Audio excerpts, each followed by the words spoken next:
So, yes, I am really struggling to take away many positives from that Watford performance yesterday. And actually, the same issues are repeating on me time and time again, especially in the midfield areas with specifically Kayembe and Sissoko. But we'll get onto that in just a moment. I thought genuinely yesterday, QPR thoroughly deserved to take away all 3 points from Vicarage Road. Their fans said themselves that that was their best away performance this season, also coming off the back of their victory against Cardiff City midweek. So maybe in my match preview going for a 3-1 win, I think I went for in the end, maybe I underestimated actually how good QPR can be on their day, because yeah, they were very, very impressive yesterday, especially their striker up front, who thankfully for us missed a couple of really good opportunities. An open goal in the first half after a really good Daniel Batman save.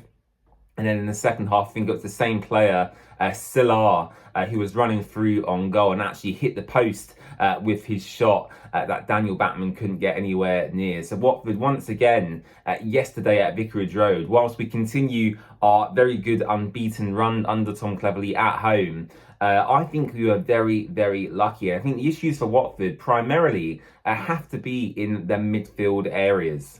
Moussa Sissoko and Edo Kayembe, I think, are the biggest issues for me currently in the Watford team. If I was Tom Cleverley and was able to swap them for a like-for-like replacement, in Kayembe's role yesterday, where he was playing almost in a 10 position, especially in that first half, I think Kayembe should be brought out in place of Rocco Vata, who I think really deserves chances to start a good amount of Watford games moving forward. And in place of Moussa Sissoko, I think the obvious replacement to partner Loser in them deeper midfield roles is Pierre Duomo, who had a really good spell when he came into the team when Moussa Sissoko was suspended. And ever since Sissoko's come back, Pierre Duomo, I don't think has played any minutes at all, which to me is extremely strange and baffling. Now, as much as I love Tom Cleverley, and I will continue to do so, do not worry, I do think he struggles somewhat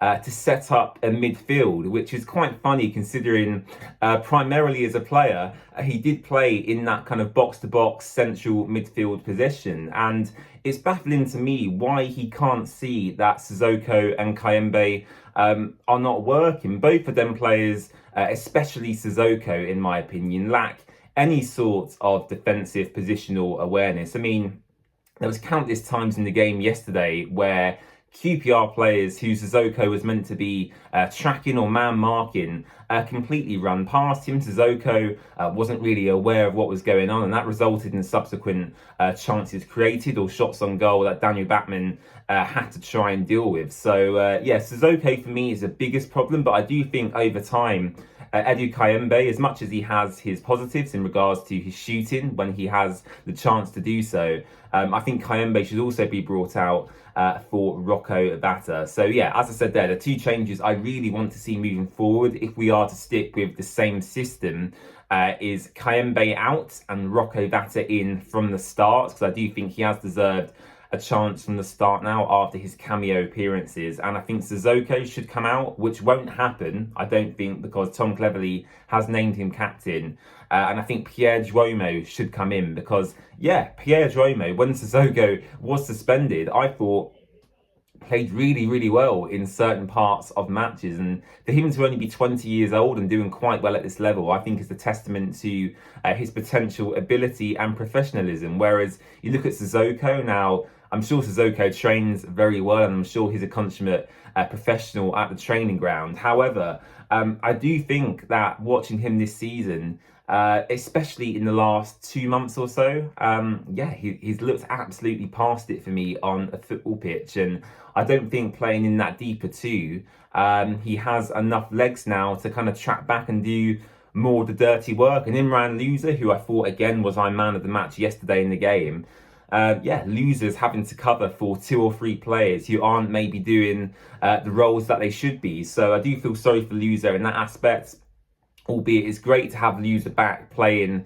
as he used to a few years ago. Loser again yesterday, I thought had some really good spells in the match, some lovely passes. He was very tenacious. He got involved in ground and aerial duels. He had his really good free kick actually in the second half that I did think come off the bar and went into the net, albeit on reflection, watching the replays, it wasn't quite over the line. The goalkeeper did just enough yesterday for QPR. But yeah, it's good to see Loser playing into some good form. And Kwadwo Bar, again, is another positive I can take from yesterday's game, especially in that second half. Again, we say it all the time, but he's not afraid to run, take on the fullback, either shoot or put a good cross, across the penalty area. And he ultimately won Watford quite a few corners in that second half. So yeah, very few positives to take. I do think QPR thoroughly deserved the 3 points. I wouldn't have been shocked to have been walking away from Vicarage Road after a defeat yesterday. And yeah, looking at the week as a whole, 3 games, 5 points gained. It's not the greatest. Ideally, I would have preferred the Plymouth game. If Watford could have just held on for a few more seconds at the end, that would have been ideal. But yeah, 5 points out of a possible 9. It's not the end of the world.